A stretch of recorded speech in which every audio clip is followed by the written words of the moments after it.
Hello, all you freedom-loving people. After the stock markets took a hit during the detox phase, Musk continues to cut $4 billion a day. So, will this save money to help build up Greenland after their fateful vote? Okay, let's get into it. President Trump did not rule out a possible recession in an exclusive interview on March 9th. This triggered an across-the-board decline in all four major U.S. stock indices on March 10th. In an exclusive interview on Fox News, President Trump admitted that the sweeping economic reforms that were launched by the new administration could bring short-term turbulence and a recession could not be ruled out. Echoing President Trump's sentiments, U.S. Treasury Secretary Scott Bessent also noted that there may be some pain at this stage. He said, could we be seeing this economy that we inherited starting to roll a bit? Sure. And look, there's going to be a natural adjustment as we move away from public spending to private spending. The market and the economy have just become hooked. We've become addicted to this government spending, and there's going to be a detox period. As a result, the major U.S. stock markets sold off sharply on Monday. The S&P 500 dropped 2.69%. The blue chip Dow Jones Industrial Average ended down by 890 points, or 2.08%. The Nasdaq Composite plunged 4%, marking its worst performance since September 2022. And the Russell 2000, which tracks small cap stocks, declined 2.38%. Treasury yields were all red across the board. The benchmark 10-year Treasury yield declined to about 4.22%. The 2-year yield slipped below 4%, while the 30-year yield struggled to hold at 4.53%. In the interview, President Trump characterized these fluctuations as temporary. In an interview on Sunday Morning Futures with Maria Bartiromo this week, President Trump said, "There is a period of transition because what we're doing is very big. We're bringing wealth back to America. That's a big thing. And there are always periods of, it takes a little time. It takes a little time." Analysts blame the Trump administration's tariff plan for the stock market slide, which seemed like an obvious conclusion, but Monday's stock data didn't show that to be a major factor. In fact, the IT sector, which is virtually unaffected by trade policy, was the hardest hit, falling 4.34%. Communication services also fell by 3.54%, dragged down by large internet and media companies. Shares of Tesla also plunged 15%, marking the biggest one-day drop in more than 4 years. Tesla's stock price has almost halved in the past 3 months. Since the stock hit a new high of $479.86 per share on December 17th of last year, it has plunged 52% so far.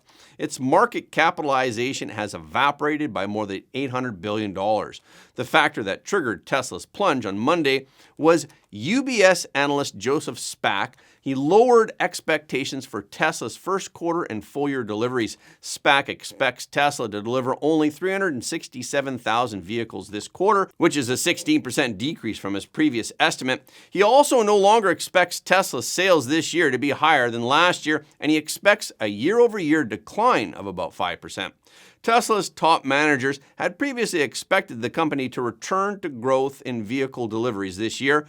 Musk said on Monday that he is running his business with great difficulty, but he's still confident about Tesla's long-term trend. In a tweet, replying to a post on X that noted Tesla's biggest single-day stock drop in history, Musk wrote, "It will be fine long-term."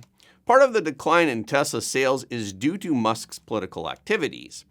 His work with the Trump administration to cut government spending has led to protests and even arson and vandalism at Tesla service centers. Tesla's stock price has fallen every week since Musk took over as head of Doge, and it has fallen for 7 weeks in a row. In Monday's interview, Fox Business host Larry Kudlow said that as head of Doge, "You're giving up your other stuff." Musk sighed. "Yeah, I mean, I'm just here trying to make government more efficient, eliminate waste and fraud, and so far we're making good progress, actually. Our savings at this point exceed $4 billion a day, so it's very significant." And Elon Musk is expected to remain in the Trump administration for another year.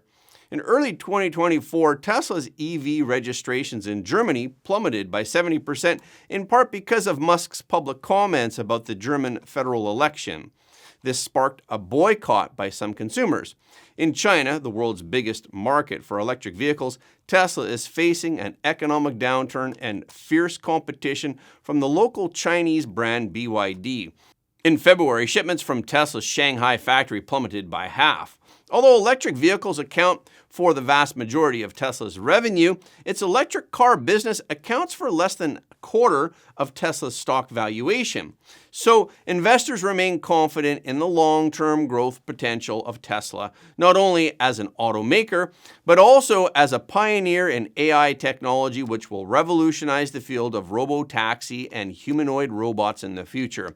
And Tesla's price-to-earnings ratio remains significantly higher than that of tech giants like Nvidia, Apple, Meta, Alphabet, Amazon, and Microsoft. So, to show his support, President Trump said that he would buy a Tesla. President Trump said in a post on Truth Social, Elon Musk is putting it on the line in order to help our nation, and he is doing a fantastic job. I'm buying a brand new Tesla tomorrow morning as a show of confidence and support for Elon Musk, a truly great American. And in response, Elon Musk thanked President Trump in a post on X. President Trump also reacted to Ontario's decision to impose a 25% surcharge on all electricity exports to the United States. Yesterday, Doug Ford, the Premier of Canada's Ontario province, imposed a 25% export tariff on electricity that his province, Ontario, provides to New York, Michigan, and Minnesota. Ford said that the surcharge was imposed in response to the tariffs that President Trump enacted on Canadian products. During a press conference, Ford said that the electricity tariff would earn Ontario an estimated $300,000 to $400,000 per day. This would add roughly $100 per month to the bills of 1.5 million American households and businesses. And the other option that Ford discussed was cutting off energy exports to the states entirely. In response, President Trump described Canada as a tariff abuser and vowed that he would stop subsidizing Canada. He wrote, despite the fact that Canada is charging the USA from 250% to 390% tariffs on many of our farm products, Ontario just announced a 25% surcharge on electricity, of all things. And you're not even allowed to do that because our tariffs are reciprocal. We'll just get it all back on April 2nd. And in another social media post, President Trump said that he will add an additional 25% to the steel and aluminum tariffs from Canada, boosting it to 50%. President Trump had previously announced a 25% tariff on all steel and aluminum imports into the United States, including those from Canada, starting on March 12th. President Trump wrote, "This will go into effect tomorrow morning, March 12th. Also, Canada must immediately drop their anti-American farmer tariff of 250% to 390% on various U.S. dairy products, which has long been considered outrageous." He also said that he would declare a national emergency on electricity within the threatened area in order to allow him to do what has to be done to alleviate this abusive threat from Canada. Over the past few months, President Trump has repeatedly said that the United States does not need Canadian products or resources. He repeated that once again by saying, if other egregious, long-time tariffs are not likewise dropped by Canada, I will substantially increase on April 2nd the tariffs on cars coming into the U.S., which will essentially permanently shut down the automobile manufacturing business in Canada. Those cars can easily be made in the USA. Even so, Ford also urged the Premier of Alberta, Danielle Steel, to impose export tariffs on her province's oil and gas exports to the United States, but she rejected. Smith said yesterday, there are much more effective ways Alberta and Canada can work together to persuade the U.S. to change course on their unjustified and self-defeating tariff strategy against Canada without throwing tens of thousands of Albertans and Canadians out of work. But fortunately, just a few hours later, Premier Doug Ford changed his mind. He said that he was suspending plans to impose the 25% surcharge on electricity exports to the United States. He also said he would fly to Washington on Thursday with the Canadian Finance Minister Dominic LeBlanc for talks with Commerce Secretary Howard Lutnick and other administration officials. Ford told reporters that Lutnick had reached out to him today and that both parties are heated and the temperature needs to come down when you're negotiating with somebody and they call you and they hand over an olive branch. The worst thing I think I could do as Premier of Ontario is ignore them. Ford said that the two sides would discuss a renewed trilateral trade deal with the United States and Mexico. President Trump also confirmed that Ford has removed the 25% electricity tariff. President Trump said that it was a smart move. President Trump explained this to reporters while he was checking out his brand new Tesla with Elon Musk. Already Canada, and I respect very much. As you know, there's a very strong man in Canada who said he was going to charge a surcharge or a tariff on electricity coming into our country. He has called and he said he's not going to do that. Okay, he's not going to do that. And it would have been a very bad thing if he did. And he's not going to do that, so I respect that. But we were just informed that he's not going to do that. The Trump administration arrested Mahmoud Khalil, a Palestinian activist in New York, and they revoked his green card. But a judge in New York's Manhattan district intervened in the case, which may have changed the situation somewhat. Khalil led the Columbia University 2024 on-campus camp protest. On Saturday night, he was detained by several ICE agents at a university apartment building near Columbia's Manhattan campus. Khalil, who received his master's degree last semester from Columbia's School of International Affairs, served as a student negotiator with the university over the tent camps that were erected by protesting students. As a result, he became one of the icons of the protest movement. Khalil's attorney, Amy Greer, said during the arrest, she spoke with an ICE agent who claimed to be acting on a State Department order to revoke Khalil's student visa. When she pointed out that Khalil was already a permanent resident of the United States, the agent said that his green card would also be revoked. According to a statement that was released by DHS on the matter, Khalil was arrested for leading protests that were related to Hamas. DHS is enforcing President Trump's executive order that is banning anti-Semitism. After Khalil's arrest, Secretary of State Marco Rubio posted on X stating that the government will be revoking the visas and/or green cards of Hamas supporters in America so they can be deported. In a statement on Truth Social, President Trump called Khalil a radical foreign pro-Hamas student. Many are not students, they are paid agitators.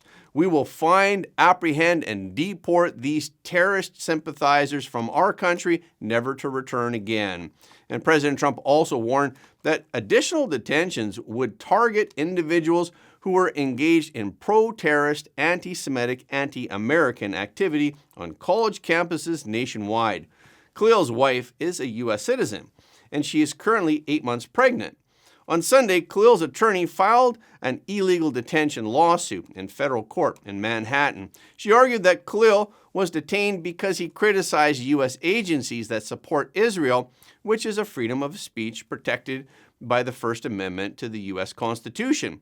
On Monday afternoon, a federal judge in New York blocked any efforts by Trump's administration to deport Mahmoud Khalil.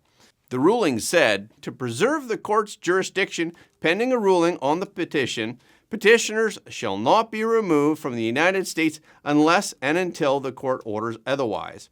Khalil's detention sparked opposition from a constellation of critics, including congressional Democrats who demanded that he be freed immediately. The arrest came after the Trump administration pulled $400 million of federal funding from Columbia University last week. A statement by 4 federal agencies said that the funding cut was due to continued inaction in the face of persistent harassment of Jewish students.